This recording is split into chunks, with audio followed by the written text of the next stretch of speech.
Somewhere this summer, someone you love is about to step into something new. Maybe it's your child heading into college, or maybe they're getting married. Maybe it's a friend relocating, a mentee starting the opportunity that you always prayed they'd get. Or maybe it's your spouse starting a new chapter right alongside you. It looks different for everyone, but the feeling, that feeling of something pressing up against the chest inside of you, something that you keep meaning to say and yet you just don't say it. Well, that part, it seems to be the same.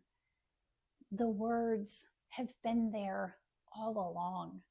At every dinner, every drive, every ordinary Tuesday when you told yourself it just wasn't the right moment. You'd say it when the timing was better, when you could get through it without falling apart, when the moment wasn't already here. And now there's no more later. So instead you say, I love you. I am so proud of you, and you've got this.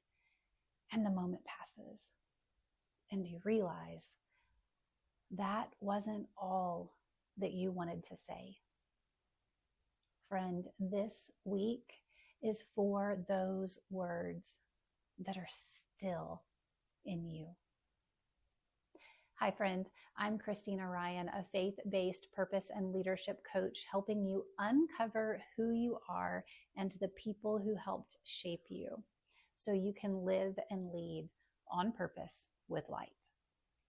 Last week, we opened phase 2 of our Summer on Purpose series with relationships. It's the people already in your story, the ones who shaped you, the ones that you're shaping right now. And some of them may be under your roof.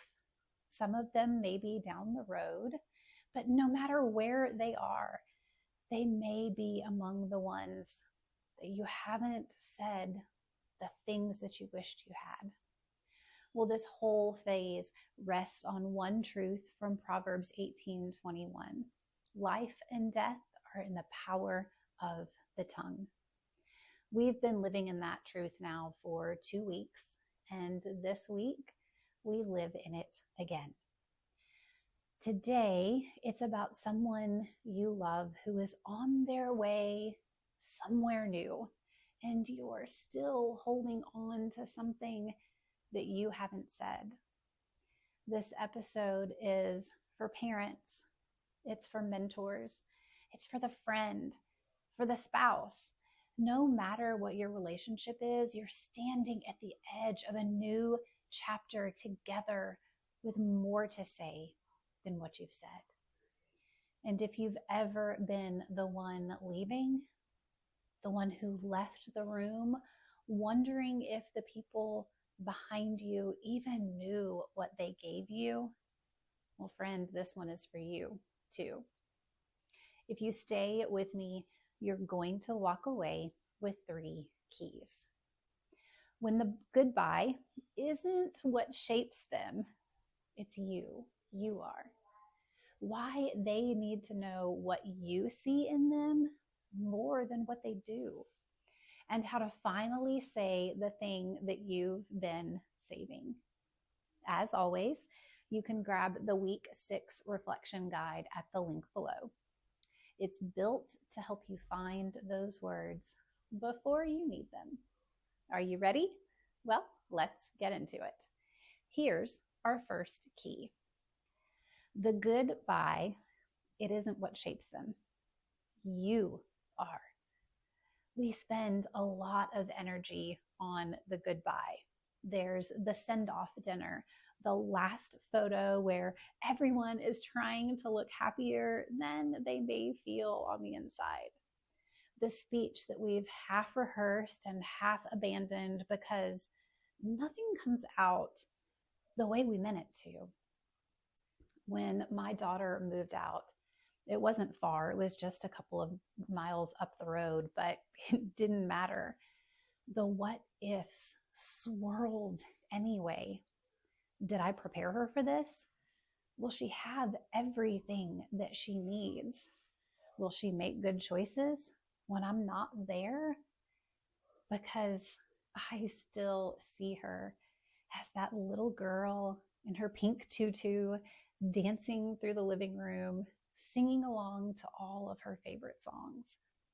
And somewhere between that little girl and the woman who packed her own boxes, she grew up. It happened in an instant, even though it took years. And when she left, she took a piece of me with her.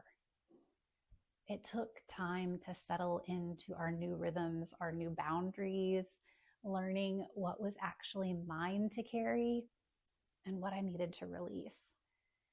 And somewhere in that settling, my heart started to catch up to what was true. I could finally see her, not just what I'd lost, but who she was becoming. And here's what I've come to believe. The goodbye, it's not what stays. What stays is everything before it, and then all the new experiences after it. It was those late night conversations, the things that you said in the car, maybe they were never mentioned again, but they were also never forgotten. The moment that she watched you handle something hard and something in her quietly decided, okay, I can do hard things too. That's how influence actually works. It's in the ordinary moments repeated. If you remember last week, I told you about baby Winans, how 30 seconds in an elevator shaped 25 years of my life. You see, he wasn't trying to create a defining moment. He was just present, and he was honest. And he said the thing that he saw out loud while he still could. The people in your life who are stepping into something new, your kid, your mentee, your closest friend, your spouse, they have been shaped by you in ways that you can't see and fully understand. You don't have to manufacture the moment, but you do need to know this. This isn't the end of your influence. In some ways, it's just the beginning, because everything that you've given them, well, it goes with them. Which means the question isn't, how do I make this goodbye count? The question is, what have I been building, and are there pieces of it still left to give? And that's what the next two keys are about, which brings us to our second key. They need to know what it is that you see in them more than what to do. When someone we love is about to step into something new, the impulse, that natural thing, is to equip them, to give them everything that they'll need. For a parent, that's the practical list, checking all the boxes. For a mentor, it's the career wisdom, the contacts, the framework. For a friend, it's the reassurance that you've got this, you're ready, you're going to be fine. For a spouse, it's probably a plan.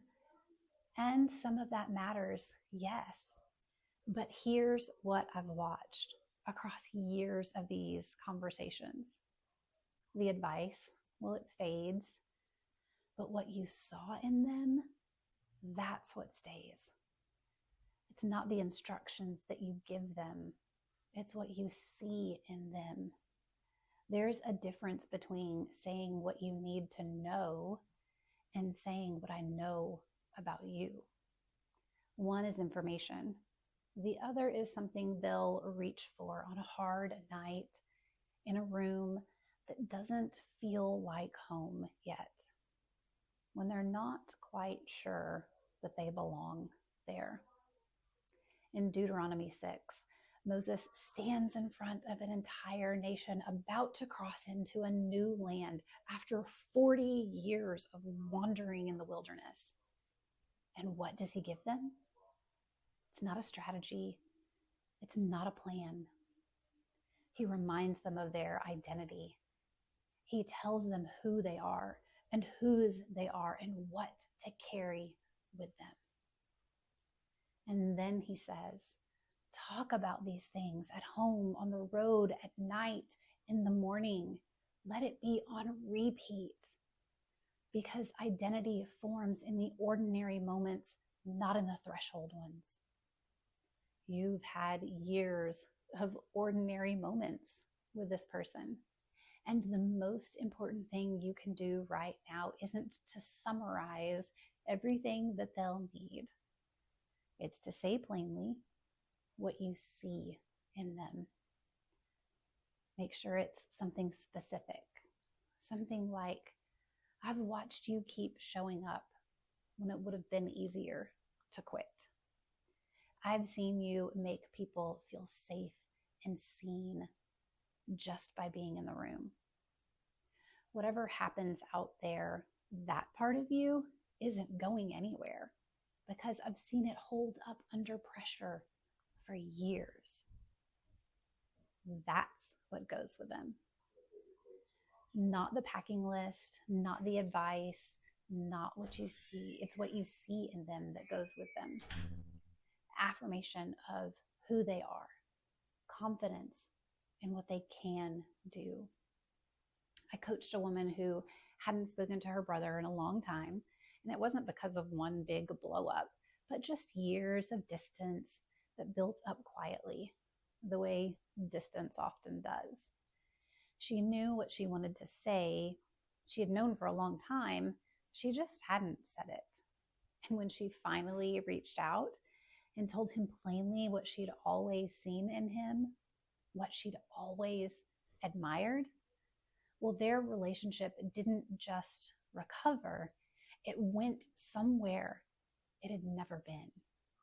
And that's what happens when you stop staying silent and you start saying what you see.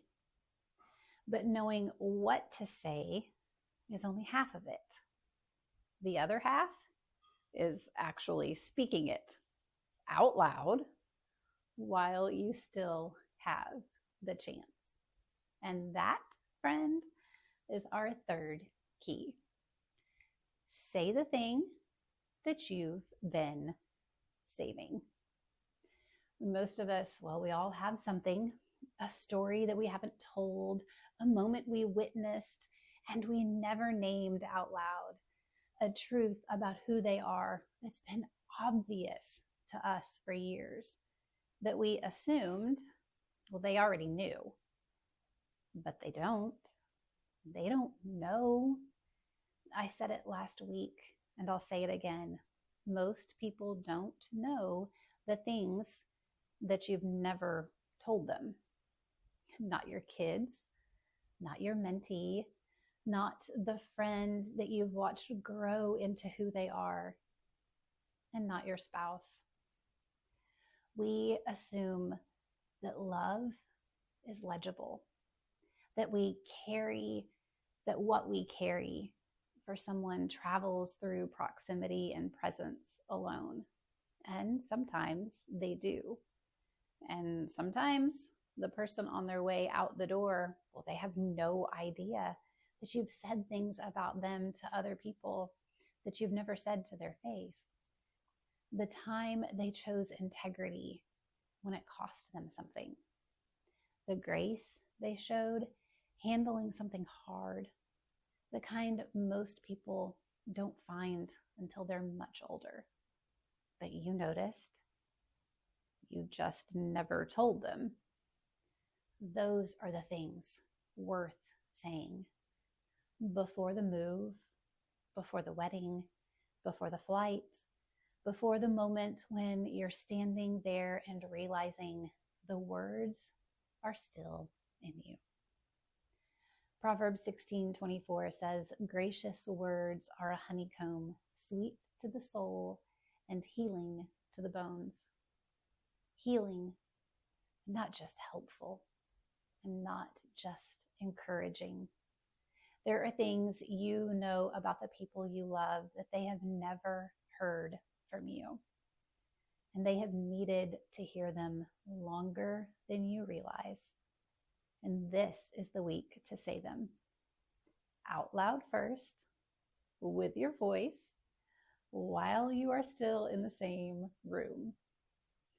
Then I want you to write it down and give them something to hold on to after the conversation is over, so that the words don't only live in the moment you spoke them.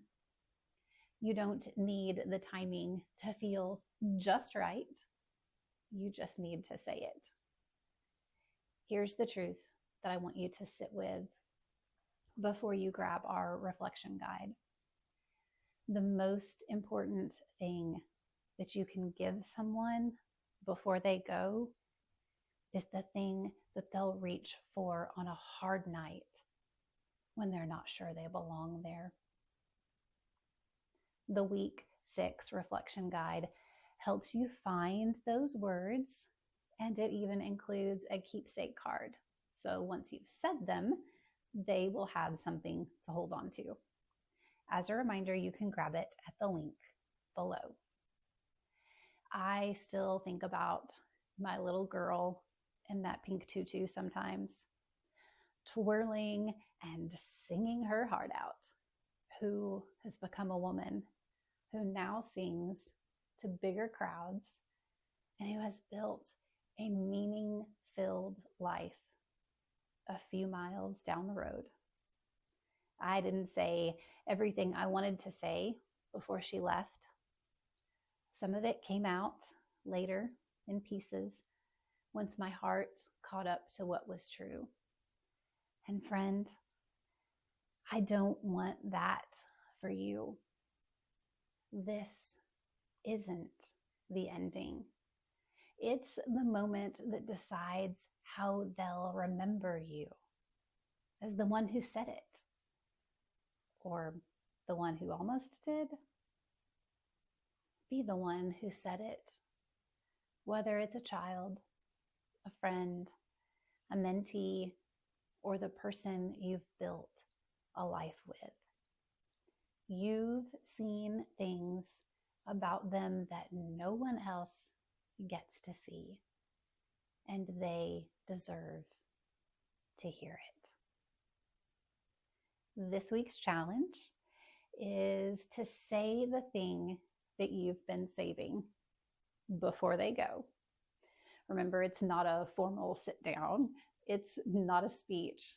It's just a drive in the car, maybe a dinner, maybe it's a walk or a quiet moment that you create on purpose because you've decided not to let those words stay in you. Find the person in your life who's in transition right now.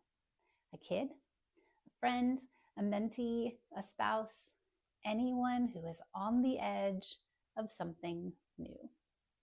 And say what they need to hear. Be specific. Say it out loud with your voice, and then give them something to keep. This week's reflection guide includes the keepsake card, the place to write it down so that they can read it again and again, long after the conversation is over. Maybe the moment has already passed for you. Well, just pick up the phone, make that call, or write a card. You can use the keepsake card and then send it. It's never too late for the words that matter. Grab the week 6 reflection guide at the link below. It'll walk you through finding the right words before you say them. And then if you feel so inclined, share the moment with #SummerOnPurpose. or you could always just let it stay between the two of you. But either way, don't let it stay unsaid. Next week, we continue in the relationships phase and we talk about the people that you lead. What does it look like to lead your people on purpose, not by performance, not by pressure, but from who you actually are?